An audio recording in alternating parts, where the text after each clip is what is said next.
Revenza Tales team, get ready for a tale that'll hook you up.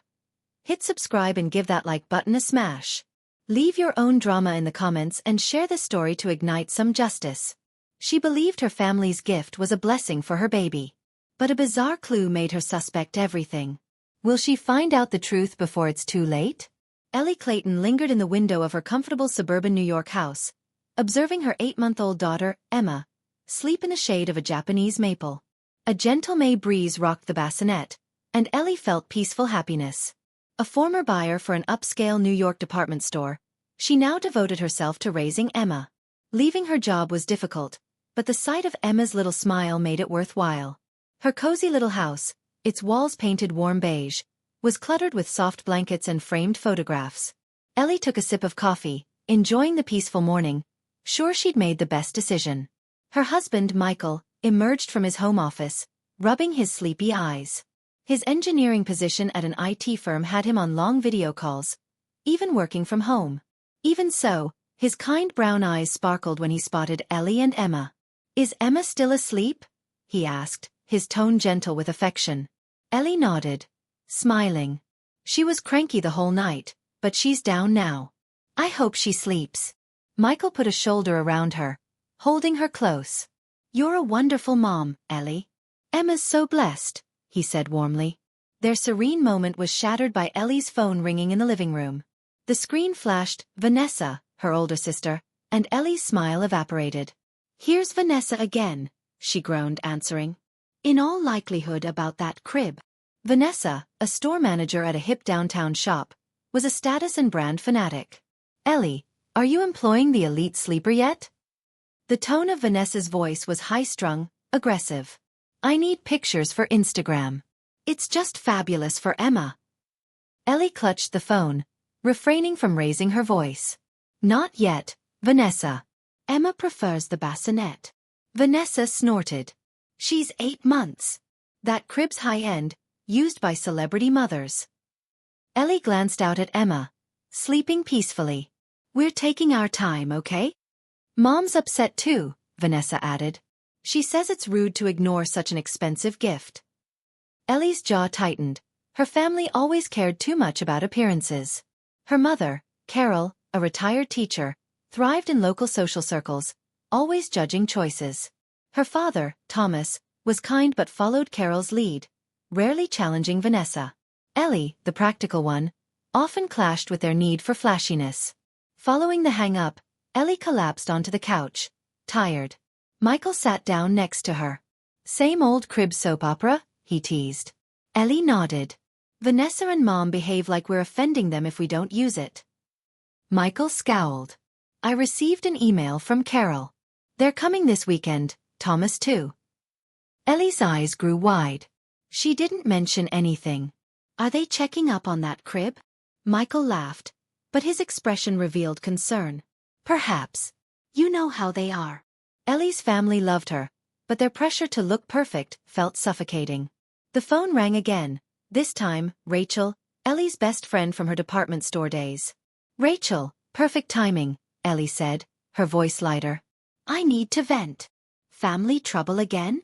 Rachel asked, her tone warm and understanding. "It's that elite sleeper crib they gave us," Ellie said. "They won't let it go."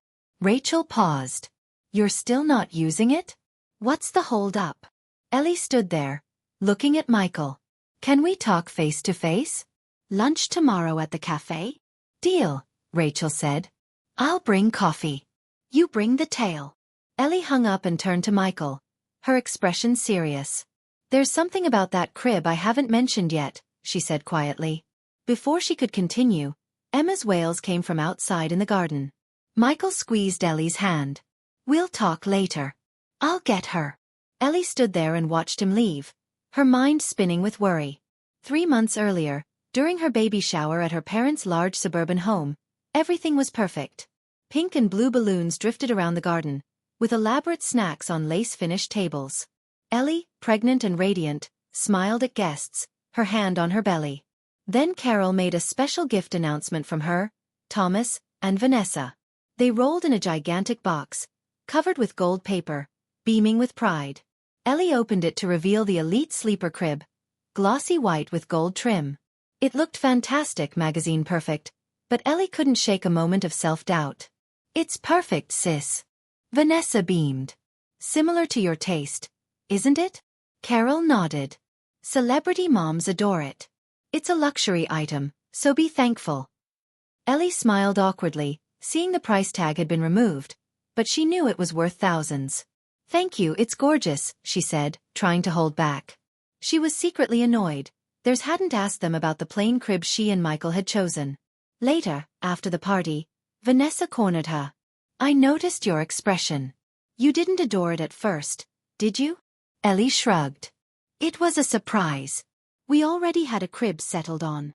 Trust me, this one's a game changer, Vanessa said. You'll be the envy of every mother.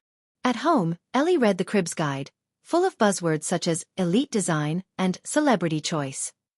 But information on safety, materials, approvals, was vague, essentially absent. Something doesn't seem right, she said to Michael, thumbing through the pages. He looked over. Looks high-end, but perhaps it's merely marketing nonsense. Ellie wasn't so sure. She searched the internet for elite sleeper reviews. Images of influencers standing next to the crib appeared, but genuine reviews were not easily found. No one mentioned safety, just looks.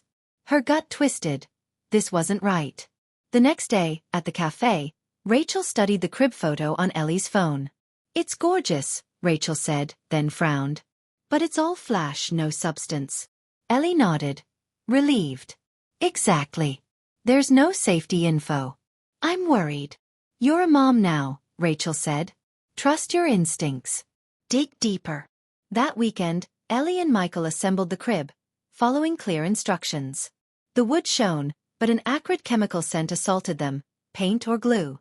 Smells strong, Ellie said, scrunching up her nose. Normal. Michael sniffed. Most likely just new. It'll wear off, right? Ellie wasn't sure. She brought Emma close to the crib to try it. Her typically placid baby wriggled, scraping at her face, her cheeks flushing bright red. Ellie lifted her away, and the flush dissipated, Emma relaxing. The following day, she tested it again. Same response, with a little cough. Ellie's heart racing. Michael, this crib's not safe, she said firmly. He frowned. What's in it? Something's doing this. Ellie's thoughts whirled, her family's pressure, the peculiar smell of the crib, Emma's response. She would not allow Vanessa and Carol to bully her into jeopardizing Emma's safety. This was not about a present. It was about safeguarding her daughter. Ellie sat at her suburban New York kitchen table, her coffee gone cold. Emma's red rash and cough by the elite sleeper crib haunted her mind. The chemical odor, the unclear manual, the posts taken down from the internet, it all added up to danger. Vanessa and Carol's insistence that she use the crib was a betrayal of Emma's safety. Ellie seethed but knew yelling wouldn't solve this. She required evidence, a strategy to reveal the dangers of the crib and save other infants. Michael, who was now on board completely, sat alongside her, his computer on. We can't let this pass, he said with determination. Emma's well-being first. Ellie nodded, her determination strengthening. We need evidence to get the company to listen. She considered Natalie, Rachel's reporter friend, who'd already found flags. Natalie's words echoed in her mind. Deleted reviews, threats of legal action, suspicious factories. Ellie's strategy crystallized. She'd get hard evidence and pry the truth out. She'd start by getting additional samples from the crib to test. Michael had already mailed wood shavings to his pediatrician acquaintance, David. The findings, formaldehyde and prohibited flame retardants, were devastating.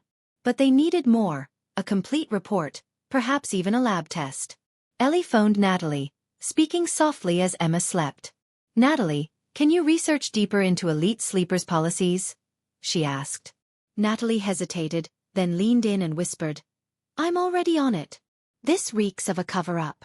She offered to call a source at the Consumer Product Safety Commission, CPSC.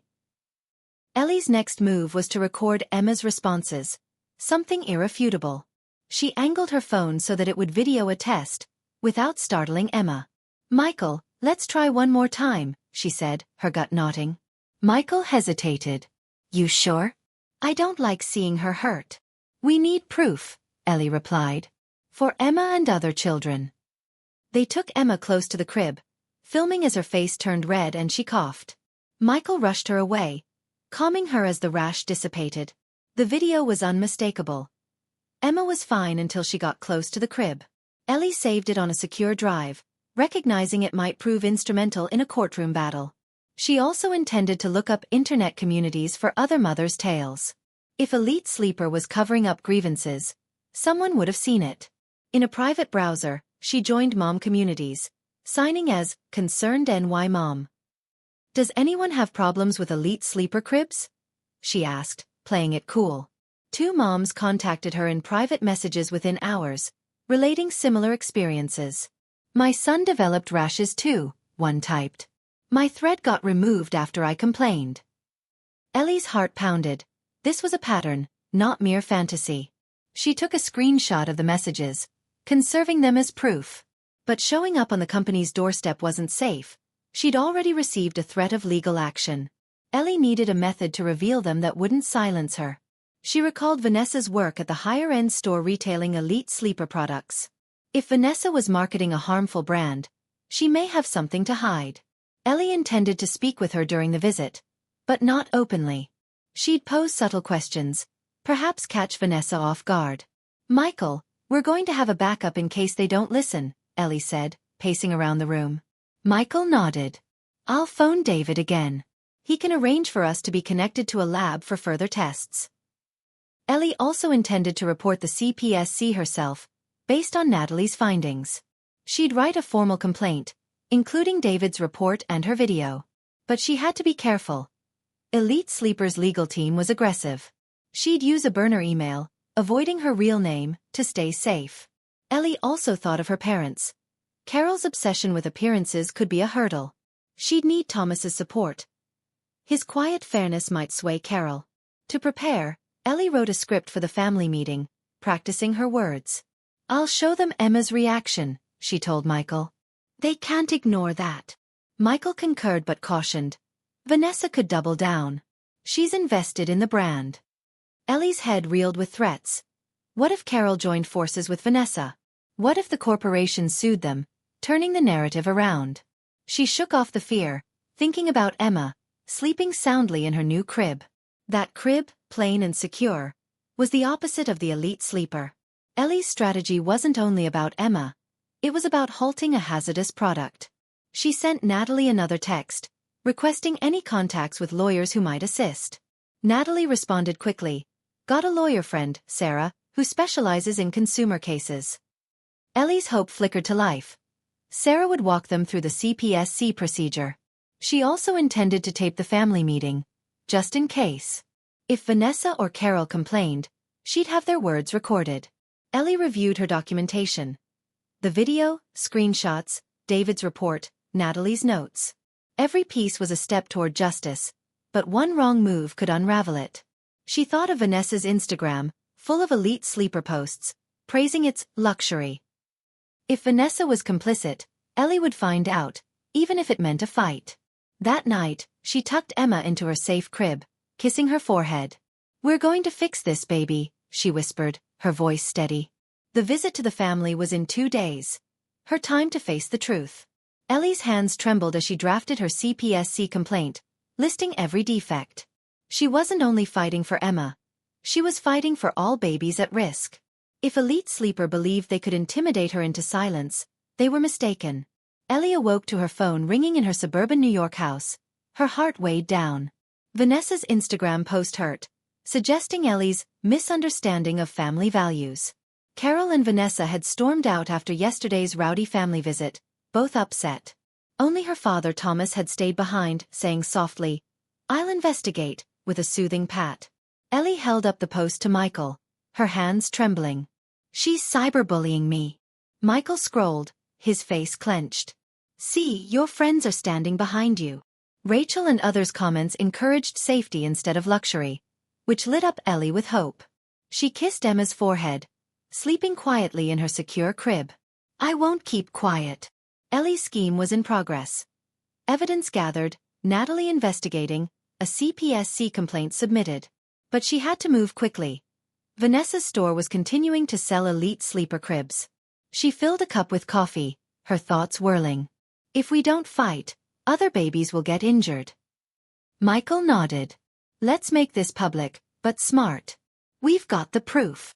That morning, Ellie posted in her local moms group, avoiding brand names. Anyone worried about luxury baby products? Safety first, right? She wrote. Replies flooded in.